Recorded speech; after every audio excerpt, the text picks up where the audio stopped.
ৰঙিয়াৰ তুলসীবাৰী গৰখীয়া গোপাল মাৰলী থানত বাৰ্ষিক মহোৎসৱ তথা প্ৰাণ প্ৰতিষ্ঠা দিৱস উদযাপন। তিনিদিনীয়া বনাই থকা কাৰ্যসূচীৰে পালন কৰা হৈছে এই বাৰ্ষিক মহোৎসৱ তথা প্ৰাণ প্ৰতিষ্ঠা দিৱস। লোকে লোকাৰণ্য হৈ পৰিছে গৰখীয়া গোপাল মাৰলী থানৰ পৰিৱেশ। অইন বছৰৰ দৰে এইবেলিও ৰঙিয়াৰ তুলসীবাৰী গৰখীয়া গোপাল মাৰলী থানত তিনিদিনীয়া বনাই থকা কাৰ্যসূচীৰে বাৰ্ষিক মহোৎসৱ তথা মন্দিৰৰ প্ৰাণ প্ৰতিষ্ঠা দিৱসৰ আয়োজন কৰিছে মাৰলী থান পৰিচালনা সমিতিয়ে।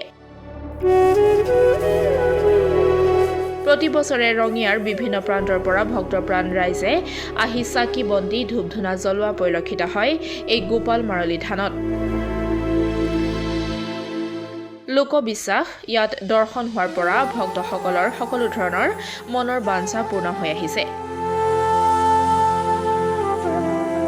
উল্লেখ্য যে খেতি পথাৰৰ ধানসমূহ পোকে খাই নষ্ট কৰাৰ ফলত ধানৰ পোকৰ পৰা পৰিত্ৰাণ পাবলৈ অঞ্চলবাসী ৰাইজে প্ৰতি বছৰে গৰখীয়া গোপাল গোসাঁইৰ পূজা অৰ্চনা কৰি আহিছে।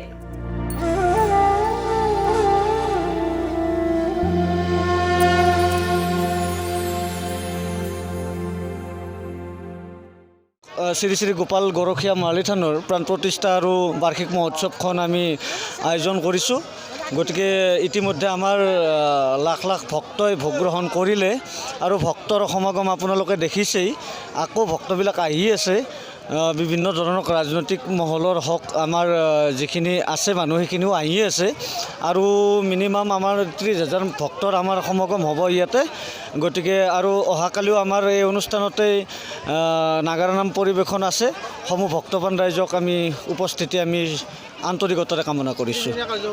আমাৰ তিনিদিনীয়া কাৰ্যসূচী যোৱাকালি আছিল 25 জানুৱাৰী তাৰিখে আমাৰ ভাগৱত স্থাপন তথা এই মুখ্য দ্বাৰ উন্মোচন এইখিনি কাৰ্যসূচী আছিল। আজি 26 জানুৱাৰী প্ৰথমে ভাগৱত আমাৰ পাঠ হ'ল, তাৰপিছত পতাকা উত্তোলন আদি কৰি স্মৃতি তৰ্পণ শ্ৰদ্ধাঞ্জলি অনুষ্ঠান এনেকৈ কৰি আমাৰ শোভাযাত্ৰা ধৰ্মীয় শোভাযাত্ৰা আমাৰ ৰেলী কৰা হৈছে।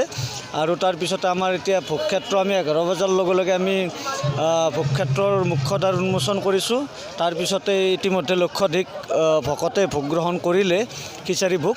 এতিয়া আকৌ 30,000 ভক্তই আমি জনামতে আৰু ভোগ গ্ৰহণ কৰিবলৈ বাকী আছে। আমি পৰ্যায়ক্ৰমে সেইখিনি ব্যৱস্থা কৰি আছোঁ। বিভিন্ন অঞ্চল এইফালে চামাতা, গড়েশ্বৰ, নাওকাটা, মহৰীপাৰা, গুৱাহাটী। এটা বিশেষ খবৰ মতে দিল্লীৰ পৰাও মানুহ আহিছে, আমাৰ ইয়াত দান আগবঢ়াইছে দিল্লীৰ মানুহ।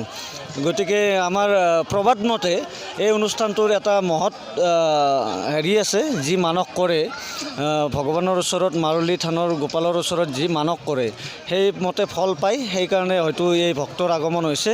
আমি আগন্তুক বৰ্ষবিলাকতো আমাৰ ভক্তৰ আগমন আমি আমন্ত্ৰণ জনাইছোঁ। আজি আমাৰ 100 চৌকা জ্বলিছে।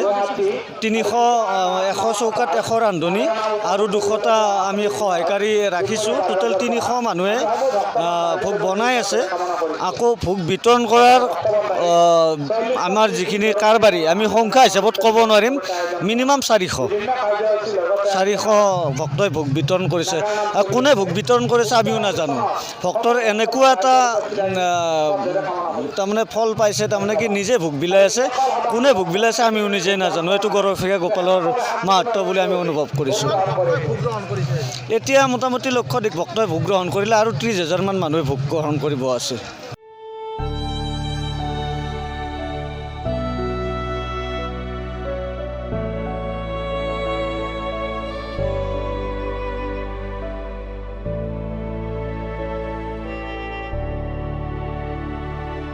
ৰঙিয়াৰ পৰা হেমেন কলিতাৰ ৰিপৰ্ট, ডেমক্ৰেটিক আছাম।